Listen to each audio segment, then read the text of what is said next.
नमस्कार, मी पंजाब डक. आज आहे 18 जून 2026. तर शेतकऱ्याला सांगू इच्छितो की 21 जून पासून ते 30 जून त्या दरम्यान राज्यामध्ये पावसाचं वातावरण तयार होणार आहे. बऱ्याच ठिकाणी 21 तारखेला पाऊस सुरू होणार आहे, काही ठिकाणी 22ला होईल. असं करत 30 तारखेपर्यंत राज्यात वेगवेगळ्या भागात पाऊस पडणार आहे. शेतकऱ्यासाठी हा दिलासादायक पाऊस ठरणार आहे म्हणून हा अंदाज लक्षात यायचा. म्हणजे सांगायचं झालं तर 21 जून पासून ते 30 जूनच्या दरम्यान राज्यात चांगला पेरणीयोग्य पाऊस पडणार आहे. तो पाऊस सगळीकडे एका दिवसात सगळीकडे जाणार नाही, दररोज वेगवेगळ्या भागात जाणार आहे म्हणून हा अंदाज सर्व शेतकऱ्यांनी लक्षात द्यायचा. आणि त्याच्यानंतर सांगू इच्छितो की पेरणीसाठी आता उशीर झाला, तर उशीर झाल्यामध्ये जर कापूस लागवड करत असत तर सगळ्यात महत्वाचं आता अंतर कमी करावं लागतं. कारण की अंतर कमी केल्याच्या नंतर मग कापसाला उतार येतो म्हणून हे लक्षात यायचं. म्हणजे उशीर कापसाचं अंतर उशिरा जर पेरणी झाली तर अंतर जवळ करावं लागतं आणि लवकर पेरणी असेल तर थोडं अंतर वाढवावं लागतं. म्हणून काय होतं, ॲव्हरेजमध्ये चांगले येतं. पण कोणतीही पेरणी करत असताना उशिरा झाली तर त्याचं अंतर कमीच करावं लागणार आहे. कारण की उशिरा पेरणी केल्यामुळे वाढ होत नसते म्हणून हे लक्षात यायचं. आणि होईल तिथपर्यंत लवकर येणाऱ्या जाती करा, पांढऱ्या फुलाच्या करा, लवकर येणाऱ्या करा. कारण की लवकर येणाऱ्या मध्येच काहीतरी खरं आहे, नसं उशिरा येणारं काही खरं नाही. म्हणून होईल तिथपर्यंत लवकर येणाऱ्या जाती करा.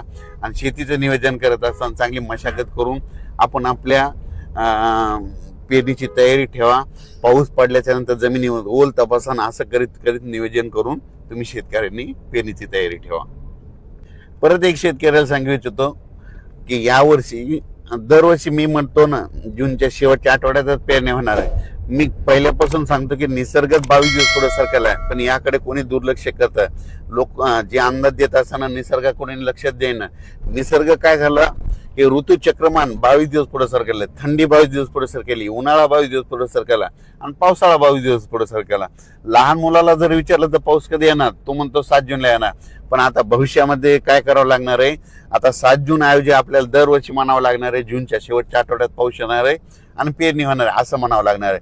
कारण की हे भविष्यात ही परिस्थिती असंच राहणार आहे. पाऊस दरवर्षी 7 जूनला येणारच नाही, फक्त थोड्या भागात पडेल. पण खरी पेरणी मात्र आपलं जूनच्या शेवटच्या आठवड्यात होणार. म्हणून आता 2027 बी धरा, 2028 आणि 2029ला तरी तुम्ही काय करा, वाटल्यास आतापासूनच लक्षात ठेवा पेरणी कधी होणार तर शेवटच्या आठवड्यातच होणार. आणि यावर्षी तशीच परिस्थिती. मी खूप दिवसापासून सांगत होतो निसर्ग पुढे सरकायला, पण याकडे कोणी दुर्लक्ष करत, सगळेजण दुर्लक्ष करत होते. पण आता खरी वेळ आली. आता बघा तुम्ही, दरवर्षी जूनच्या शेवटच्या आठवड्यात पेरणी होणार आहे म्हणून हा अंदाज लक्ष.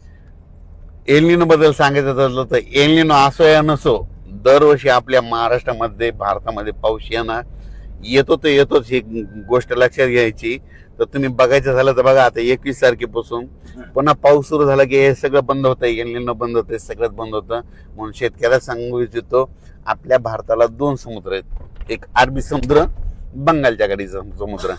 अरबी समुद्रामधून जरी पाऊस नाही आला तर शेतकऱ्यांनी एक तारीख लक्षात घ्या, 20 सप्टेंबर एक कॅलेंडरमध्ये लिहून ठेवा. 20 सप्टेंबरला एक पाऊस येणार आणि शिवाय शेतकऱ्याची ज्वारीची पेरणी करून देणार. म्हणून हे गणित लक्षात घ्यायचं. म्हणून म्हणतो एल असं नसो, दरवर्षी आपल्या महाराष्ट्रात पाऊस येणार हे निश्चित. एल तुम्हाला सांगू इच्छितो 15-20 वर्षामध्ये कधीतरी एकदा उद्भवत असतो. दरवर्षी समुद्राचं तापमान सारखं नसतं. तर तुम्हाला सांगतो, हे जे एवढा 5-7 हजार किलोमीटर इतक्या दूरचा समुद्र आहे, ह्या समुद्रामध्ये तापमानामध्ये खूप तफावत असते. 1-2 किलोमीटर, 10-10, 20-20 किलोमीटर तापमानामध्ये गरम गार पाणी होत असतं. म्हणून म्हणतो एल असं येणं दरवर्षी आपल्या महाराष्ट्रात पाऊस येणार हे निश्चित धरायचं. यावर्षी देखील येणार आहे, फक्त जेमतेम पडणार आहे, सरासरी इतका पडणार आहे, पण परत तिथं पाऊस जास्त पडणार आहे म्हणून हा अंदाज लक्षात घ्यायचा.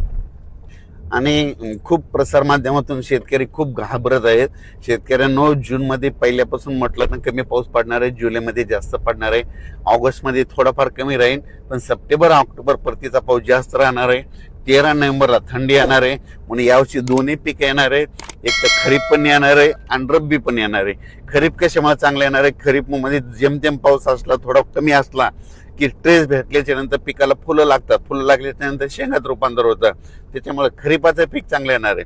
आणि त्याच्यानंतर रब्बी पीक कशामुळे येणार आहे, कारण की खरीप आणि रब्बीचा निवाडा करणारा जो पाऊस आहे ते एक पाऊस काय होतं, ऑक्टोबर म्हणजे परतीचा पाऊस पडणार आहे, त्याच्यामुळे ते निवाडा करणारा ते परतीचा पाऊस जास्त पडणार आहे.